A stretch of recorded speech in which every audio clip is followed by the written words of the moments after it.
Nah, tujuan pembelajaran kita agar anak-anak dapat mengetahui apa itu Al-Quran, apa itu hadis, kemudian apa fungsi hadis terhadap Al-Quran.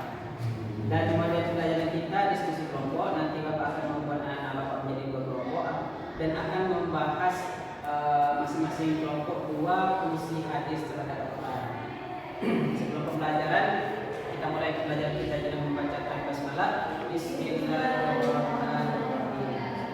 Baik, mohon perhatian semuanya untuk memperhatikan penjelasan Bapak. Bisa dilanjutkan? Bisa, Pak. Baik, langsung saja kita masuk kepada materi kita kali ini, yaitu tentang pengertian Al-Quran. Sebelumnya ada yang mengetahui apa itu Al-Quran? Pedoman hidup, Pak. Pedoman hidup. Yang lain? Kalam Allah. Kemudian hadis, ada yang tahu? Suatu perkataan, perbuatan, atau takbir yang disampaikan kepada Nabi Muhammad. Oke, baik. Dari jawaban anak-anak Bapak semuanya, setidaknya anak-anak Bapak telah mengetahui konsep dari Al-Quran dan hadis, dan jawabannya sudah benar, yaitu Al-Quran secara rincinya, Al-Quran itu secara bahasa berasal dari kata qara'a yaqra'u Quran, yang berarti bacaan. Sedangkan secara istilah, Al-Quran yaitu kalamullah, berupa mukjizat yang diturunkan kepada Nabi Muhammad SAW melalui perantaraan malaikat Jibril, yang diriwayatkan secara mutawatir dan membacanya termasuk ibadah. Nah, dari definisi ini kita dapat mengetahui bahwa Al-Quran itu merupakan mukjizat dari Allah Subhanahu wa taala, dan yang menerima Al-Quran itu hanya Nabi Muhammad SAW, bukan nabi yang lain. Kemudian Al-Quran itu perantaraan dari malaikat Jibril, yang menurunkan kepada Nabi Muhammad SAW. Diriwayatkan secara mutawatir, ini maksudnya adalah periwayatnya itu lebih daripada 2 orang. Jadi Al-Quran tersebut diriwayatkan lebih daripada 2 orang, dan orang yang membaca Al-Quran tersebut dinilai ibadah setiap apa yang dibacakannya tersebut. Dari definisi Al-Quran ini bisa dipahami. Selanjutnya kita masuk kepada hadis. Apa itu hadis? Hadis yaitu merupakan segala sesuatu yang disandarkan kepada Nabi Muhammad SAW dari perkataan, perbuatan maupun takdir, yaitu sifat beliau. Nah, adapun secara bahasa, hadis ini yaitu baru. Jadi anak-anak Bapak semuanya berkaitan dengan hadis ini dapat kita pahami bahwa segala bentuk sesuatu yang disandarkan kepada Nabi Muhammad SAW itulah yang disebut dengan hadis. Baik sebelum maupun sesudah Rasulullah SAW diangkat menjadi Nabi. Dari definisi Al-Quran dan hadis bisa dipahami? Jika bisa dipahami, Bapak minta satu orang untuk mendefinisikan secara singkat apa itu Al-Quran, apa itu hadis. Askia? Iya, Pak. Al-Quran secara bahasa berasal dari qira'a yaqra'u Quran, yang berarti bacaan. Sedangkan secara istilahnya Al-Quran kalamullah Allah, yang berupa mukjizat yang diturunkan kepada Nabi Muhammad melalui perantara malaikat Jibril, yang diriwayatkan secara mutawatir dan membacanya bernilai ibadah. Sedangkan hadis merupakan segala sesuatu yang disampaikan kepada Nabi Muhammad, baik berupa perkataan, perbuatan maupun takbir. Baik, terima kasih kepada Anda Askia dan jawabannya sudah benar. Kasih aplaus untuk Askia. Kita lanjut kepada materi yang selanjutnya, yaitu fungsi hadis terhadap Al-Quran. Nah, yang perlu anak-anak ketahui, ada 4 fungsi hadis terhadap Al-Quran. Yang pertama yaitu bayan at-takrir, bayan at-tafsir, bayan at-tasyrik, bayan an-nas. Dari keempat ini Bapak jelaskan sesuatu. Yang pertama bayan at-takrir.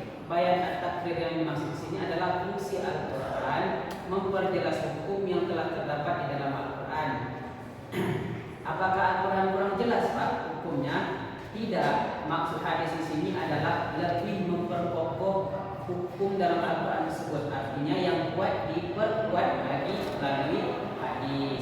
Contohnya dalam Al-Quran diperintahkan tentang sholat, maka di dalam hadis dijelaskan lagi terkait perintah sholat diwajibkan kepada setiap orang muslimin. Kemudian bayan at-tafsir, yaitu menafsirkan ayat-ayat Al-Quran yang masih bersifat umum. Contoh, dalam Al-Quran tersebut dijelaskan tentang perintah sholat, namun di dalam Al-Quran tidak dijelaskan bagaimana tata cara sholatnya, berapa rakaat, dan kapan waktu melaksanakan sholat tersebut. Oleh karena itu, di dalam hadis dijelaskan waktu sholat, bagaimana tata cara pelaksanaan, kemudian kapan waktu sholat tersebut. Nah, di dalam hadis juga dikatakan bahwa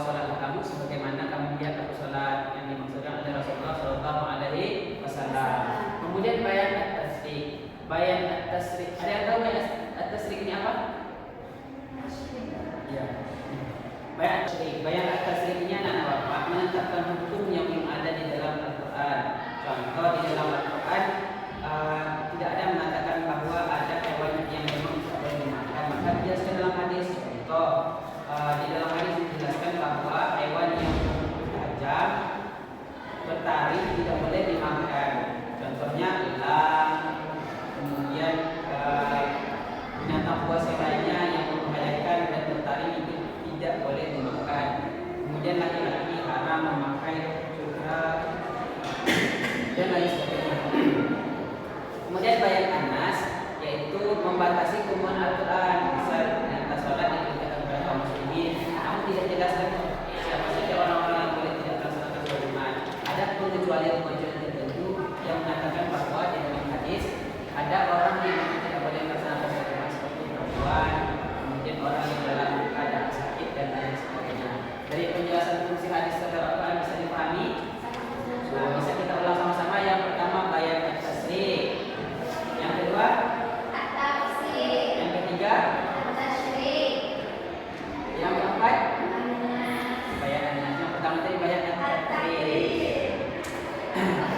Baik, selanjutnya Bapak ingin bagi menjadi dua kelompok, yang perempuan kelompok satu dan yang laki-laki kelompok dua. Tugasnya adalah masing-masing mencari contoh fungsi Al-Quran, fungsi hadis terhadap Al-Quran. Yang kelompok satu bagi yang perempuan akan mencari contoh daripada bayan takfir dan bayan at-takfir. Yang kelompok dua akan membahas bayan at-tasyrih dan bayan anas. Silakan dikerjakan sekarang.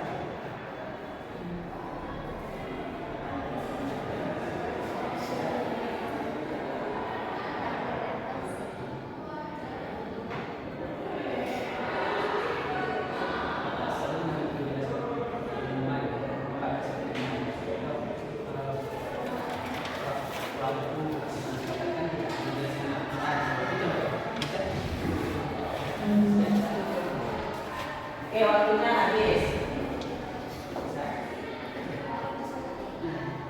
Nah, silakan kepada Ananda Setia.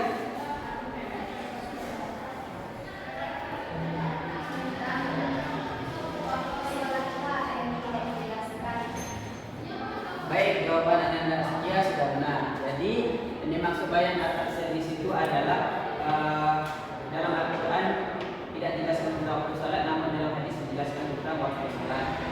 Baik, selanjutnya Bapak akan mengevaluasi pembelajaran kita hari ini. Seberapa jauh anak-anak Bapak memahami materi kita hari ini. Bapak ada game dan silakan anak Bapak main. Oke, akan Bapak putar gamenya dan nanti salah satu silakan maju ke depan untuk menjawab pertanyaan semua. Bisa dipahami? Sudah mulai gamenya, silakan diperhatikan. waktu ya Pak. Ya. Oke, silakan sana. Bapak, C Pak. Oke, benar. Lagi. Apa itu Al-Quran? Maju. Cepat.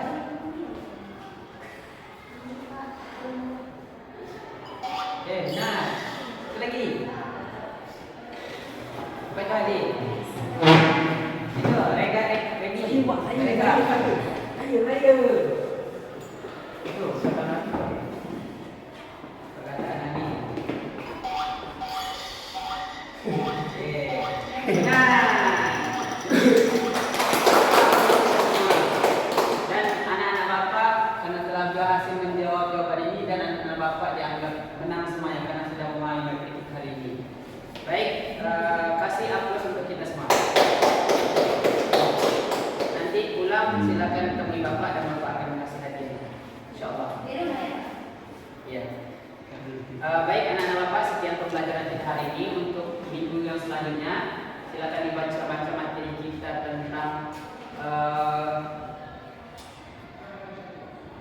sunnah, khabar dan asar, dan dibaca-baca materinya. Silakan dibuat resume, kemudian mappingnya, dan persiapkan diri anak-anak Bapak untuk membahas materi kita yang selanjutnya.